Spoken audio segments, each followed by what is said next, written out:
Compass বাড়িতে নেই দেখে বিহান অনেক রেগে আছে। সম্পূর্ণ জানতে হলে চ্যানেলটি সাবস্ক্রাইব করে ভিডিওতে লাইক দিয়ে যেতে থাকুন। কম্পাস সিরিয়ালের আগামী পর্বে আমরা দেখতে পাই বিহান কম্পাসের উপর অনেক রাগ করে আছে। এত বড় সাহস, বলছে আমাকে না বলেই সে একা একা বেরিয়ে গেল। তার মানে আমার এই আয়োজনের কোনো মূল্যই নেই ওর কাছে। 12টা বাজতে চললো, ও বাড়িতেই নেই। বিহান অনেক রাগান্বিত হয়ে বলছে, কম্পাস ঘুরে বেড়াক, যা খুশি তাই করুক, আমিও সবকিছু নষ্ট করে দিচ্ছি, কোনো সেলিব্রেশন করার দরকার নেই। অপরদিকে কম্পাস কেক কেটে বিহানকে খাইয়ে দিচ্ছে।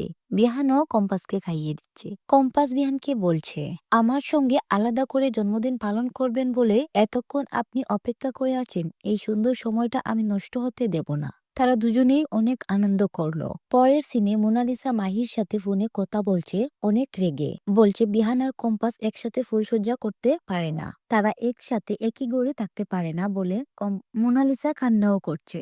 তো কেমন লাগলো আজকে আমাদের এই ভিডিওটি কমেন্ট বক্সে জানিয়ে এখনই সাবস্ক্রাইব করে নাও আমাদের এই চ্যানেলটি। ধন্যবাদ সবাইকে।